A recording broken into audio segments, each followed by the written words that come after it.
Jambi.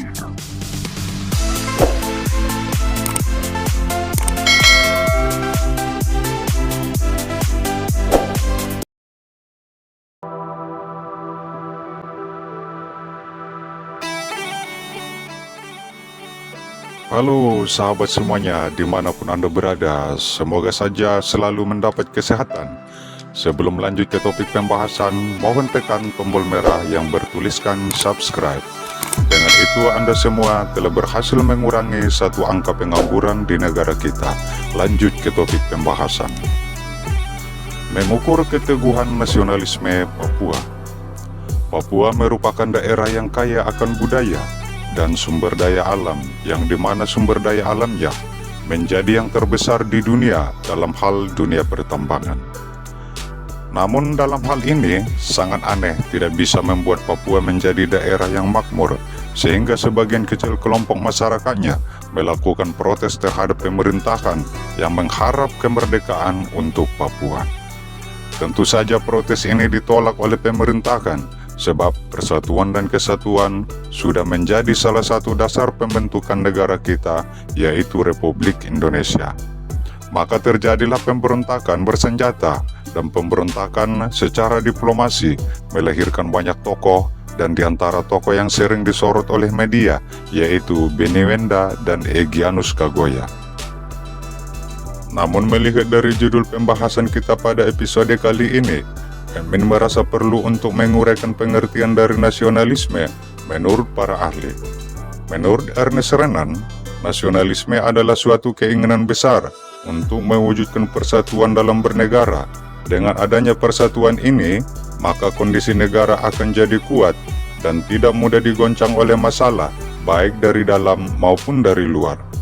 Sedangkan menurut Hans Kohn, nasionalisme adalah paham yang meningkatkan kesetiaan tinggi individu harus diserahkan kepada negara dan bangsa.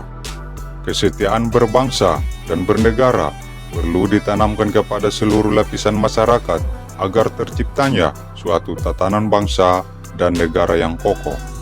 Keteguhan nasionalisme atau berbangsa dan bernegaranya orang Papua tak perlu kita ragukan lagi, karena sampai saat ini Papua masih menjadi bagian daripada bangsa Indonesia. Hal ini bisa terjadi tak lepas dari dukungan masyarakat Papua sendiri. Di tengah pergolakan yang terjadi, masyarakat Papua harus dihadapkan pada kesenjangan ekonomi, sosial, dan tidak kalah pentingnya untuk kita pahami ujaran diskriminasi di tengah masyarakat yang menjadi persoalan penting bagi seluruh warga Indonesia dan pemerintahan Indonesia. Sebagai warga negara yang menganut asas paham ketuhanan, sudah selayaknya kita bisa menjaga perasaan saudara kita dengan tidak mengucapkan kata-kata yang tidak pantas dari sahabat ke sahabat lainnya.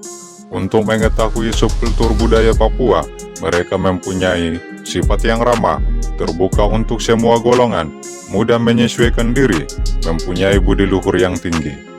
Sehingga, sudah sepantasnya kita sebagai anak bangsa bisa saling menghargai, saling mengayomi, agar terciptanya tatanan masyarakat yang berbudi luhur tinggi.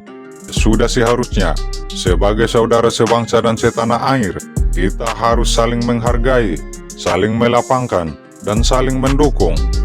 Papua mempunyai modal untuk menjadi daerah yang maju, mulai dari sumber daya manusianya dan sumber daya alam.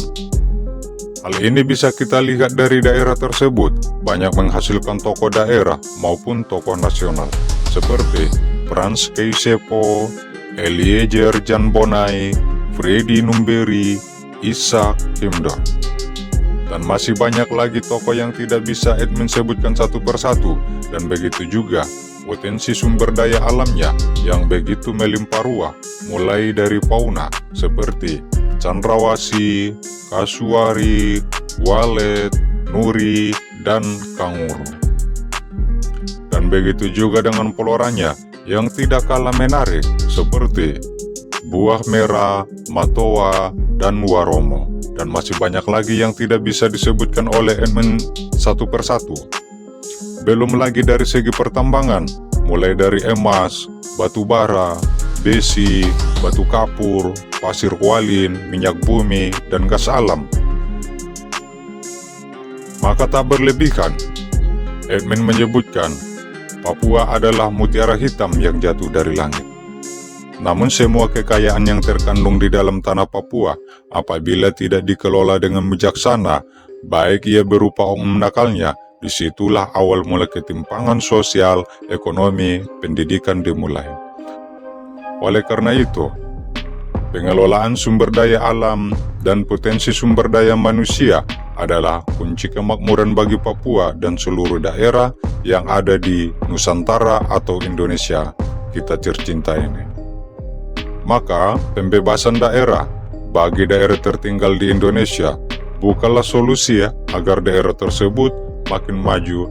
Hal ini bisa kita lihat dari negara-negara besar seperti Amerika Serikat dan Uni Emirat Arab. Masih banyak lagi contoh lainnya yang tidak bisa disebutkan satu persatu. Namun untuk kali ini, kita akan membuat percontohan dari negara-negara yang sudah sangat kita kenal. Seperti Amerika Serikat merupakan kumpulan negara-negara kecil yang disatukan sehingga menjadi negara besar, baik ia secara sumber daya alam maupun sumber daya manusia.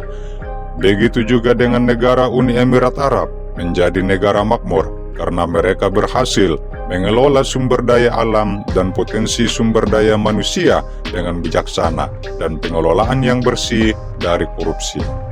Kita sudah melihat negara tetangga kita yang melepaskan diri dari negara kita yang jauh dari kata harapan.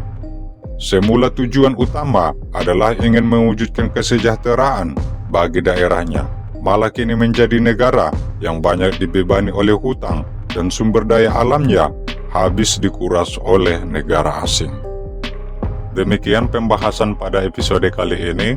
Terima kasih telah menonton di channel kami. Channel kami akan membahas masalah tentang spiritual, politik, budaya, dan berita-berita menarik lainnya. Jangan lupa like, komen, dan share.